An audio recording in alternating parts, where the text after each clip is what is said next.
Good morning, ladies and gentlemen, and welcome to our continuing discussion of Thin Places, Heaven Reimagined. For several weeks now, we've been looking at examples in Scripture of thin places where God has chosen to speak to His creation in various forms. Many times we don't know exactly how He speaks. It simply says that He says, or He speaks, or He talks.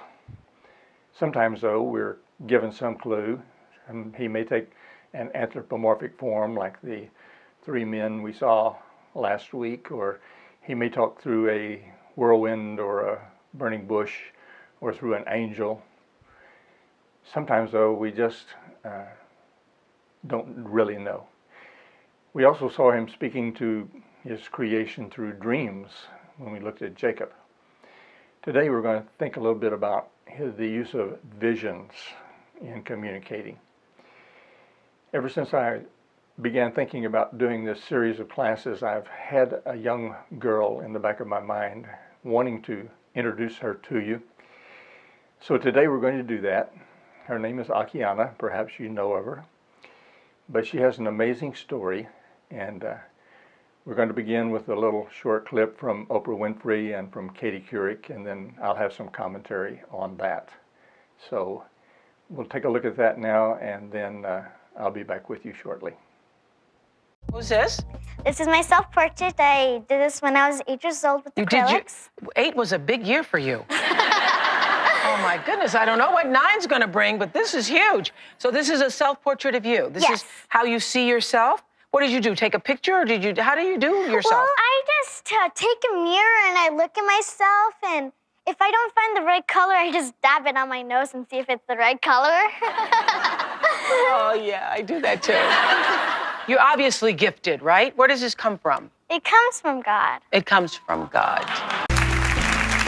And welcome back. You know, we were just talking about this portrait of Jesus before the break. It's called Prince of Peace and featured in the book Heaven is for Real. You may be surprised to learn the age of the artist and her heavenly inspiration.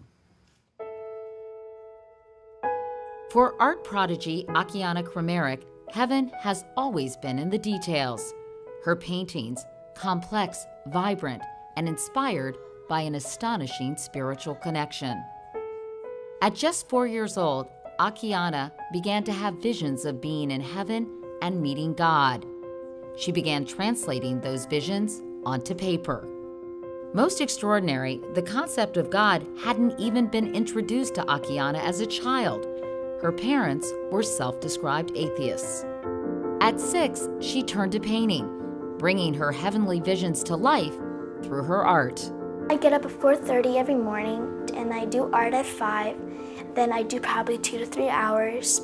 Homeschooled and self-taught, she continues to paint 6 days a week, and today has produced more than 200 paintings, all influenced by the same faith and heavenly inspiration that she has carried from childhood. When I paint, for example, the planted eyes, and some people say it's not religious, but I know inside it is everything I do that has a meaning of spirituality. Now, Akiane was just 10 years old in that video. She's now 18, and some of her paintings are worth more than $1 million. Akiane, thank you so much for being here. Thank you, it's an honor. So you were just 4 years old when you believe you started hearing voices from heaven. Yes, and I just came in through a family that was not religious at all. But when I started receiving these visions at 4, it was just way too complex to describe them through words, and the only thing I could use was colors. You started painting and absolutely. drawing. Yep. And this is the Prince of Peace, which I mentioned earlier. Yes. And you were only, I cannot believe this, 8 years old when you painted this? I was, but the image came to me ever since I was 3.5, 4 years old. But it was like a blurry, image. But it was only when I was 8 years old when this carpenter came knocking on our door when I said, this is the perfect time to paint the story of love, unity, and peace. A carpenter, of course. That when I heard that, I was like, wow, okay, that makes sense. And actually, some researchers actually analyzed my work, and they compared the Shroud of Turin with my work. this particular painting, and they said it was almost 80 to 90% accuracy. Tell me about this next painting. You were how old when you painted this? This is when I was 10.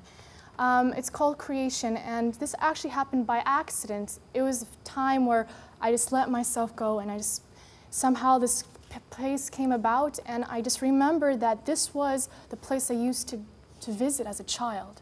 Tell me about this final painting. This is actually called I Am, and it was one of the most hardest painting that I've ever done. I think it's because based on the question of who are we, why are we here, and what's this place about? This took 6.5 months to paint? 6.5 months, and I think it's because I just wanted to capture that moment of self-realization of who we are and why are we here. And that's when I wanted to capture this painting, because I know that everybody's so, in my opinion, everybody's perfect. Everybody is irreplaceable and unique. And I want people to get inspired by looking at this painting. Akiane was born in 1994 in a dilapidated shack somewhere outside of Chicago. The family was dirt poor. Her mother, Forelli, is a Lithuanian immigrant. Her father, Mark, worked some as a cook in the Chicago area. In her early family life, there was no prayer, no discussions of God, no visits to churches, not even a Bible. Yet, in this insulated, atheistic environment her parents had created, free from any kind of media and outside influences, not even so much as outside babysitters, Akiane suddenly began to talk about God. Akiane says, when I was 4 years old, suddenly I started experiencing vivid impressions about different dimensions and a great desire to express them through art. She spoke of colorful dreams and visions about heaven, Jesus, and God's amazing love. Her stunned parents realized her intense focus on God could not have been inspired by anything in the world they created for her. Indeed, it seemed apparent that Akiane was having supernatural encounters with the living God. Most of my spiritual experiences I kept secret so as not to overwhelm my parents, she said. At this early age, she felt compulsion to try to express the visions and feelings through her art. The family, though, was so poor that they couldn't afford any art supplies. Initially, she just used whatever she could come up with for medium to work with, whether it was candles or lipstick or fruits or vegetables or charcoals, and if they were doing well that week, she might have a pencil. When she got to be 8 years old, Akiane decided that she wanted to paint the face of Jesus as it had appeared to her in her visions. For a long time, she looked for a person she might use as a model, and finally she told her family that they just needed to pray for God to send someone. Well, on the very day that they prayed, a mysterious, almost 7-foot tall man showed up at the front door looking for work. Yes, of course, he was looking for carpenter work. Akiane took one look at the man's facial features, remarkably close to the vision she received, and told her mother he was the one. Reluctantly, the man agreed to model for her, but he asked that he remain anonymous. By far the most recognizable piece of artwork that Akiane has done, and the one that propelled her to international world fame, is the painting she did at that time at the tender age of 8 that she calls The Prince of Peace. A remarkable painting with a remarkable story. Here's a picture of her standing beside the canvas to give you an idea of the scale of the painting. The painting was basically stolen by a ruthless person posing as an art dealer, and it remained hidden and not properly cared for a period of 16 long years. Akiane didn't know if she would ever see it again, but through a series of events that she describes as miracles, it finally came back into her possession 16 years after it was stolen.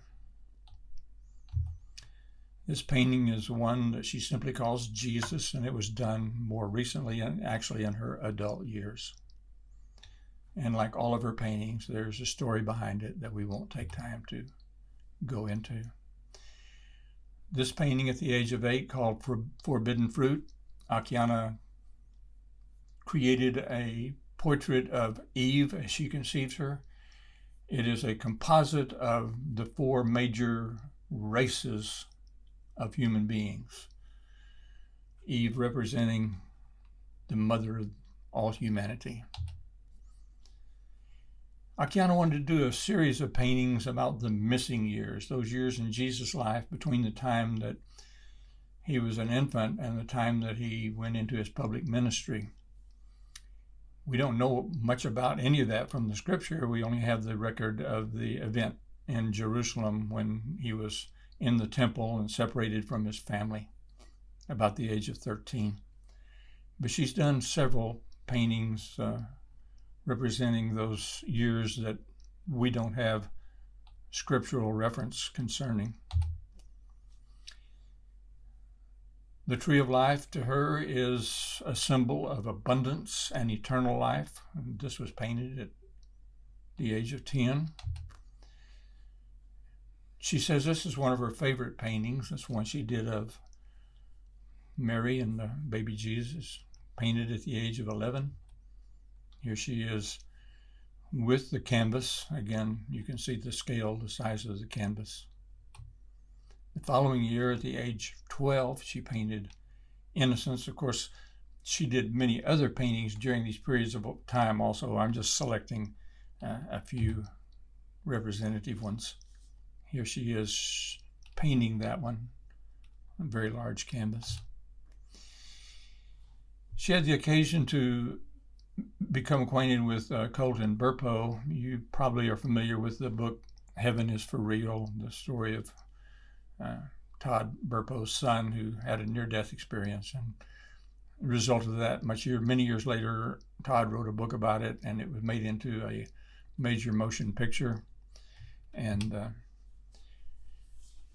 over the years, Todd had shown Colton a number of pictures of Jesus, and Colton would make comments about him, about this being wrong or that being wrong or something else being wrong.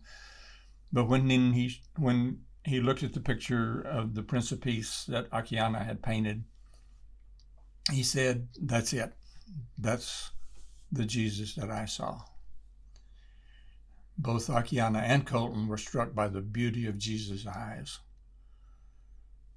Akiane says, "All I remember were the eyes, and they were like no other colors that were ever created. The closest color I can depict through paints is a sapphire hue." Akiane is also very famous for her poetry, and like her paintings, she considers them a gift from God. She doesn't belabor writing them. They simply flow out of her. Sometimes she'll come back and read them later and wonder, where did that even come from?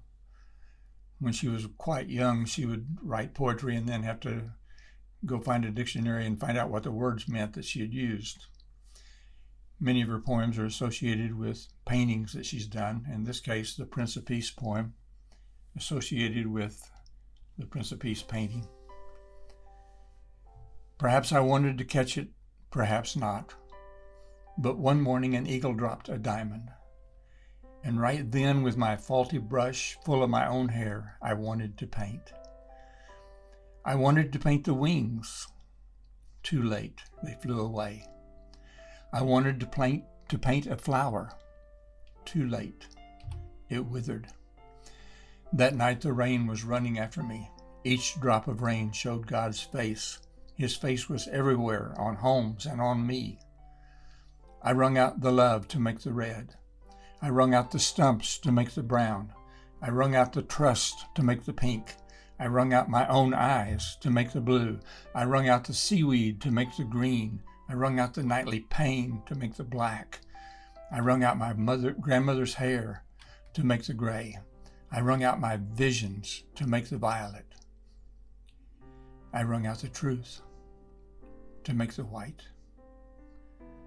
Today I want to paint God's face. It's not too late. Another poem around the painting that's named Father Forgive Them. The poem is called The Anthill Ashes. When life lies down on the song of a bird, the resurrection returns my name. And I break the brakes of sense to taste the steady pain. My cross is nailed into me. I pity the fingers that scourge my face. The minutes hurry the hours hurry the days. The loyal faces approach and run along with every summer. Beside the flooded feet of love, the hardened lives are turning numb. Between my feet, against the wind, my words will cascade through the strife. But if inside my eyes you see the flying geese, the ropes will pause the next worn life. The season time has buried signs and swings like a branch above a lost sandal. I step inside the anthill ashes, becoming new and larger anthill. And one final poem she simply calls Love. Love is never alone. Love is always crowded. Love is the shared self. We cannot own our love, and we cannot teach our love. The longest breath of love is the shortest distance to heaven. The deepest life is love. The deepest love is an embrace. Love is not rest. Love is peace. Love is the purpose. Just a few of the quotations that have been captured that she has left for the world. I am self-taught. In other words, God is my teacher. As a matter of fact, she did go to a conventional school for a short period of time, maybe a year or so. And the art teacher kept yelling at her because she wouldn't draw between the lines. And her response was, "The lines are not right." I have been blessed by God, and if I'm blessed, there is one reason and one reason only, and that is to help others. No supernatural can exist for the mankind that does not want to believe it. Can I read that again?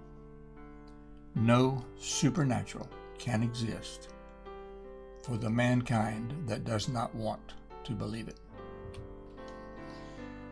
To have a future, we have to live and leave the present. The art of life is loving and listening to one another.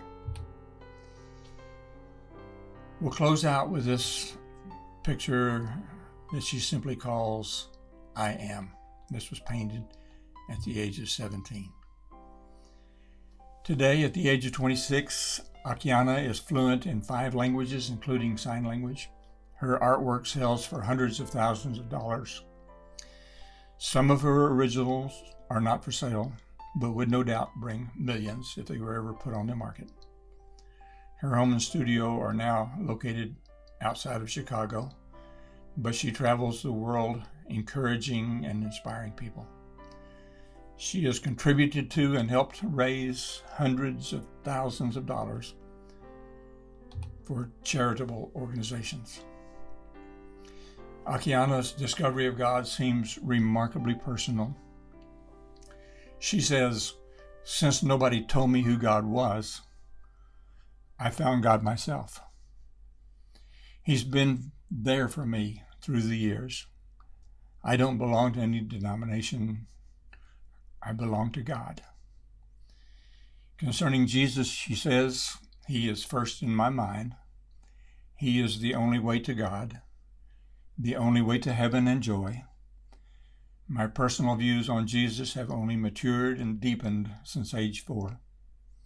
As I grow, I see how vast and unlimited His love is." Jesus remains my highest authority, love, and God. I pray every day that people will one day follow Jesus, his teachings, and feel his love. Akiane. Okay, so let's jump right back into where we left off with Moses.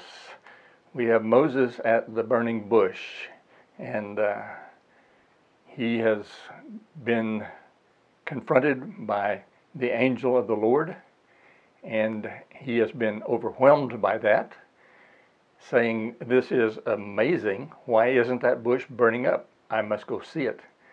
And when the Lord saw Moses coming to take a closer look, God called to him from the middle of the bush, saying, "Moses, Moses." Moses answered, "Here I am." "Do not come any closer," the Lord warned. "Take off your sandals, for you are standing on holy ground. I am the God of your father, the God of Abraham, the God of Isaac, the God of Jacob." When Moses heard this, he covered his face because he was afraid to look at God. And that kind of brings us to where we were last week. "Look, the cry of the people of Israel has reached me, and I have seen how harshly the Egyptians abuse them. Now go, for I am sending you to Pharaoh. You must lead my people out of Egypt." So God is coming to Moses with a sacred commission to go help him deliver his people from the Egyptian bondage. But Moses protested to God. "Who am I to appear before Pharaoh? Who am I to lead the people of Israel out of Egypt? I know you have selected me, but you made a mistake, God. I'm not the guy." God answered him and said, "I will be with you, and this is your sign that I am the one who has sent you. When you have brought the people out of Egypt, you will worship God in this very mountain," right here in the Sinai mountain range. "Okay, now I understand. You're going to be with me, no problem. Let's go. Let's get this show on the road." Oh no, that's not what he said. Moses again protested. "If I go to the people of Israel and tell them the God of your ancestors has sent me to you, they will ask me, 'What is his name?' Then what should I tell them? I can't go do this thing for you, God, because I don't know your name. And they're not going to believe me if I don't know your name." So God replied to Moses, "I am who I am. Say this to the people of Israel: I am has sent me to you." God also said to Moses, "Say this to the people of Israel: I am the God of your ancestors, the God of Abraham, the God of Isaac, the God of Jacob has sent me to you. I am has sent me to you. This I am is my eternal name, my name to remember for all generations." It's an interesting term that we're dealing with here. I am. I don't know exactly, I can't pronounce Hebrew, but the interlinear shows it being pronounced as Haya. Of course, the Hebrews never pronounced this name anyway, but the interesting thing about the word is, even though it's similar to and a derivative of the term Yahweh, which is a title, the name of God, this word, Haya, is not a noun, it's a verb. God describes himself. He says, "My eternal name" is a verb. It's the to be verb. It's I am. I am that I am. I am who I am. I am real, perfect, unconditioned, independent existence. I exist. The word is used repeatedly in Genesis. For example, let there be, the to be word. It's a verb. Isn't that interesting that God would name himself a verb, an action, a being, an existence? When we come to the Christian scripture, think about how many times Jesus referred to himself as the I am. He would say, I am the way, the truth, and the life. I am, over and over again. We don't pay too much attention to that. We just glaze through it as we're reading our New Testament. But to those people who were persecuting Jesus, to those people who hated Jesus, every time he said, I am, it called to their remembrance the term that God used in the wilderness when he said to Moses, tell them, I am sent you. And that just fueled the fire of their hatred for Jesus. So God said, now go and call together all the elders of Israel. Tell them Yahweh, the God of your ancestors, the God of Abraham, Isaac, and Jacob, has appeared to me. But Moses still protests. They won't believe me.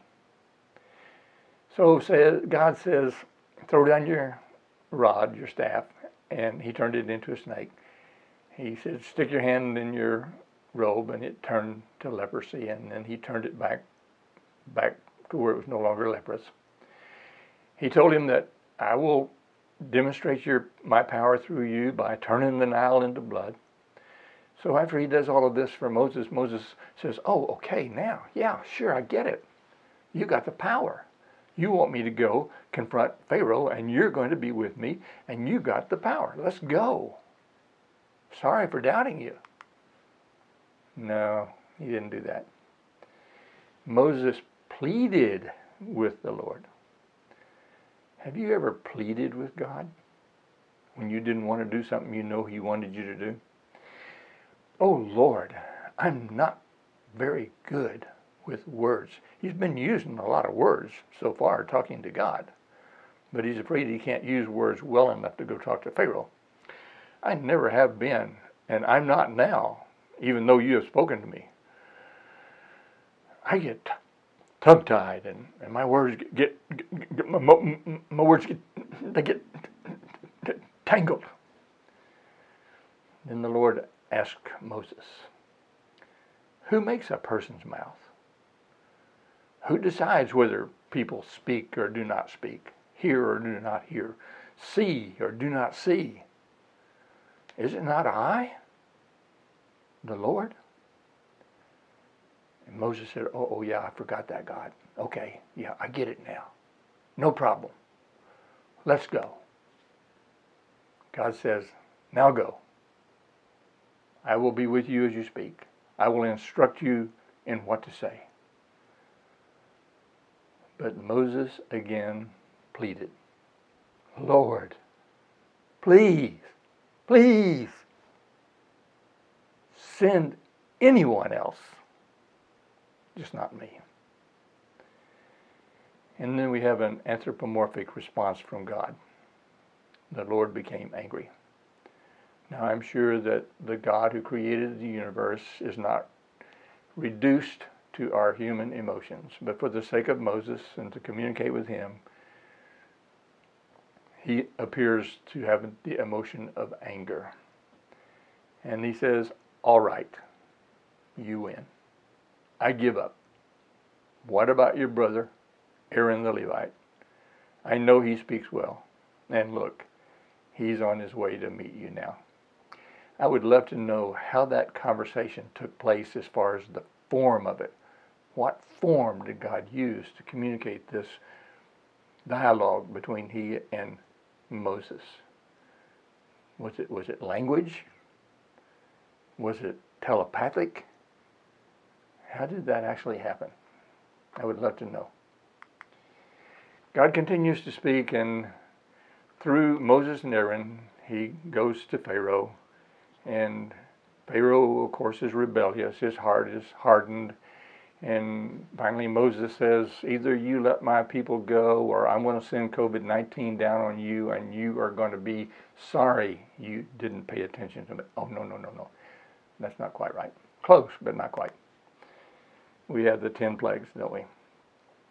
So God continues to speak through him, and he goes through this whole litany of 10 plagues with the water turning to blood and the frogs and the flies and the lice and the darkness and the hoof and mouth and all of the things leading up to the death of the firstborn.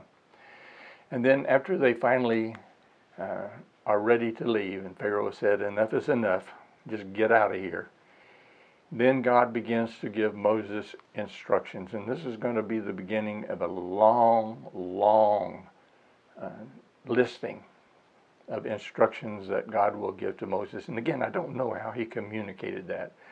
The record just says he told him, but how did he do it? I wish I knew. I guess we'll find out someday, won't we?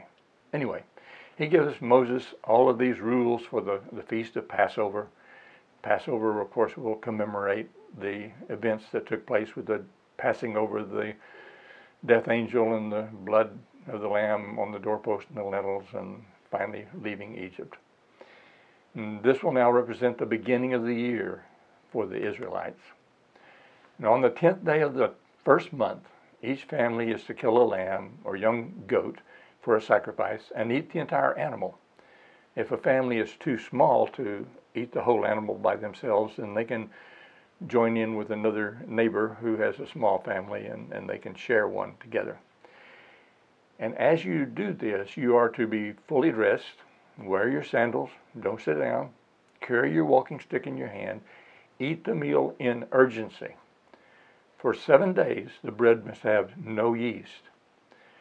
Remember these instructions as a permanent law that you and your descendants must observe forever. Well, not without interruption, but down through perpetuity, the Feast of Passover has been and still is observed by the Jewish people. I think it's interesting, though, that God's initial outline for how that was to be done, which was very specific and was ordained as a law forever, very soon began to take on different forms. And Passover was, of course, lost at different times during the period of wandering and during the period of exile, during all the time of the kings when Israel was so disobedient to God. But as it was reinstituted, it doesn't look anything at all like the original orders that God gave. But it seems to be okay. As far as I know, Jesus never complained about the fact that they had modified the original commandments. He observed the Passover with them, and what we now call the Seder. I don't know that that's what he had with the final meal with his apostles, but that's another story. But whether it was or not, it doesn't matter. It still commemorates that Passover event, but God has accepted the modification to that and doesn't seem to be particularly bothered by it. In the 14th chapter of Exodus, the beginning of the chapter, God gives Moses instructions about what's going to happen as they leave Egypt. He tells them what's going to happen when they get out here to this barrier of the Red Sea. And then when we get down to verse 15, Moses has been crying out and asking God, what are we going to do? We got the Egyptians behind us, we got the Red Sea in front of us. Oh my goodness, what are we going to do? And God finally says, why are you crying out to me? Tell the people to get moving. I wonder if God feels like doing that with us sometimes. We pray and cry out and groan and complain and murmur, and God probably just wants to shout out, why don't you just do it? Why don't you just get moving?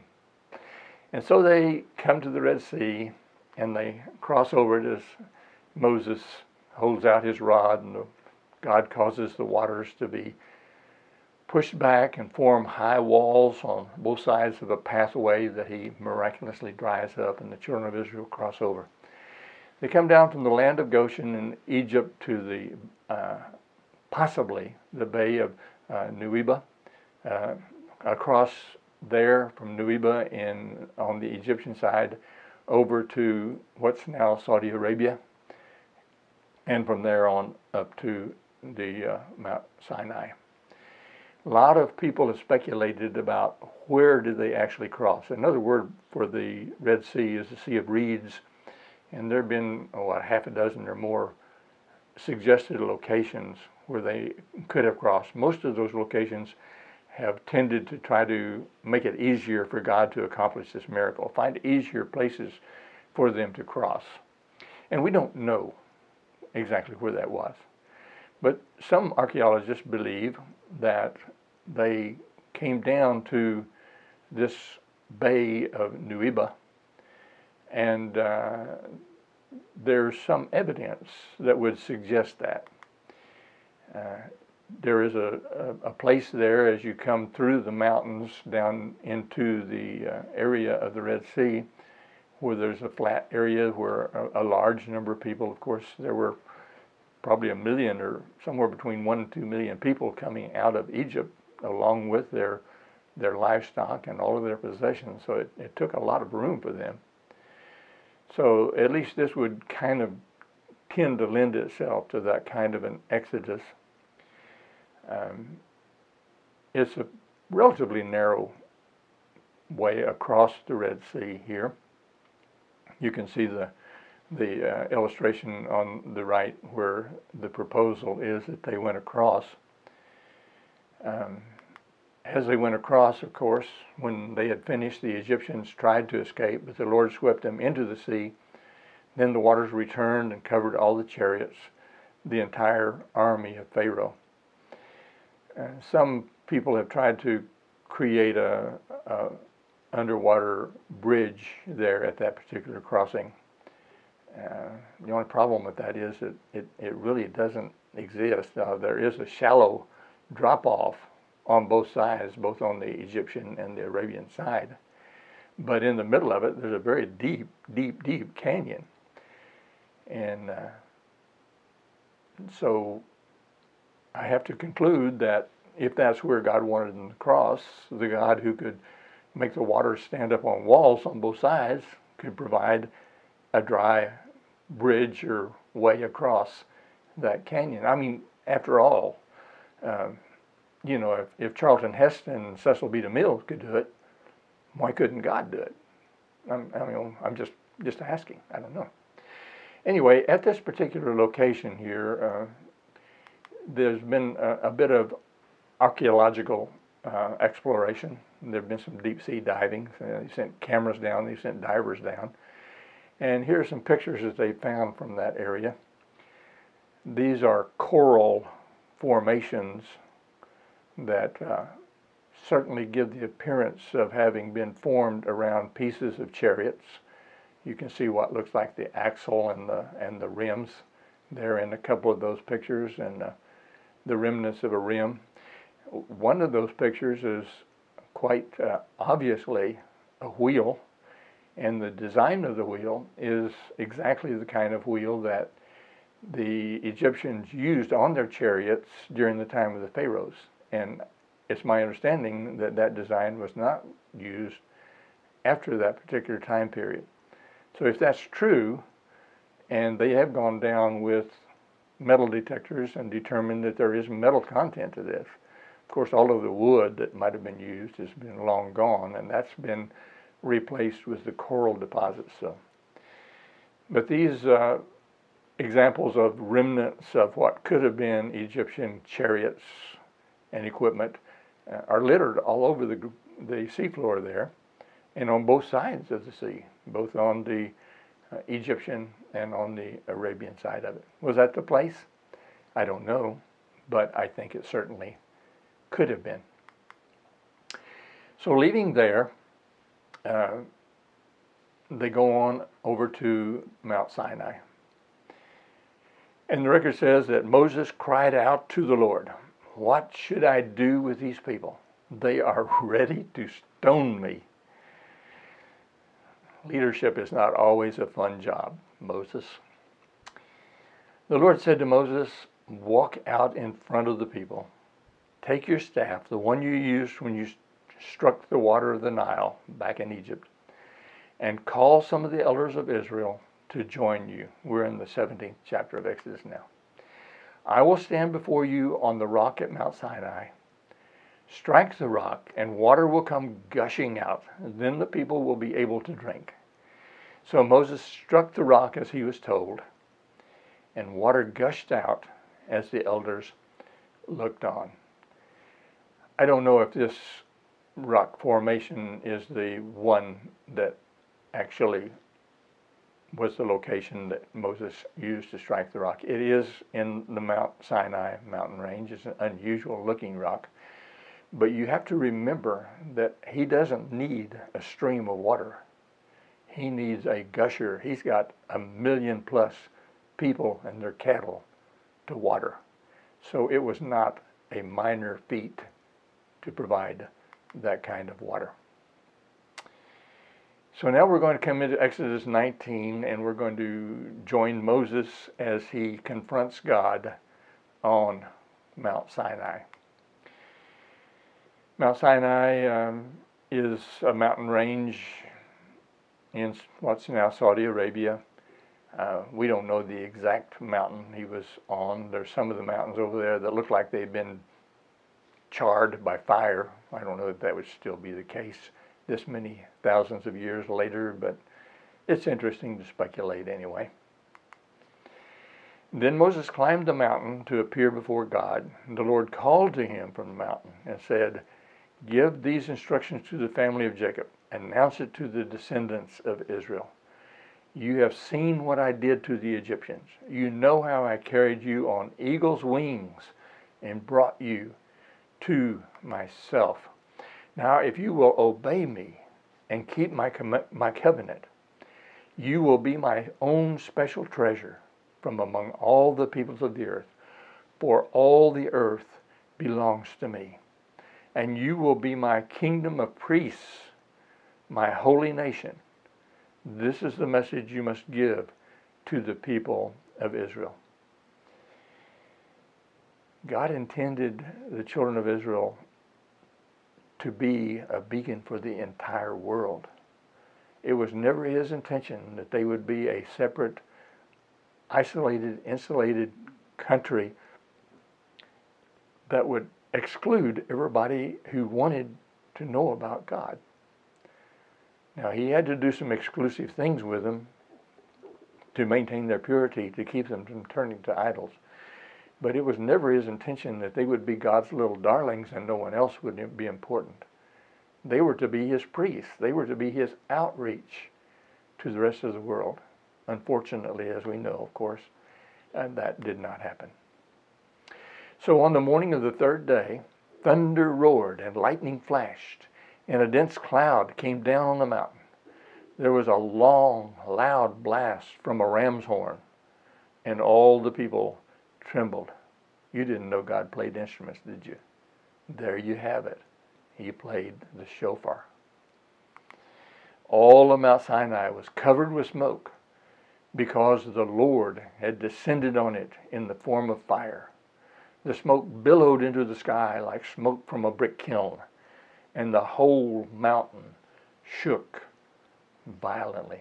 We're talking about a really, really, really thin place when we get to the top of Mount Sinai. There's a very little distinction, very little division in the veil that separates heaven and earth at that point. And so he gives him the Decalogue, with which we are all quite familiar. You must not have any other God but me. You must not make for yourself an idol of any kind. You must not misuse the name of the Lord your God. I'd love to know what language God was using, what format he was using as he delivered this message to Moses. I guess we'll find out someday. Remember to observe the Sabbath day by keeping it holy. Honor your father and mother. You must not murder. You must not commit adultery. You must not steal. You must not testify falsely against your neighbor. You must not covet your neighbor's house, wife, servant, ox, donkey, or anything else. He could have saved a few words there, couldn't he? Don't covet. But anyway, those are the Decalogue. It's interesting the impact that these 10 Commandments have had on the world for all these thousands of years.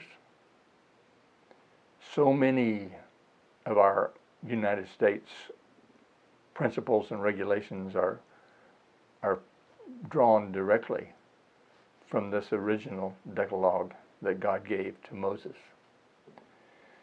It's interesting, isn't it, that we're at a time now when to even post this Decalogue as a document on a public wall will get you fired, will get you sued, will get you fined, and you can end up in prison.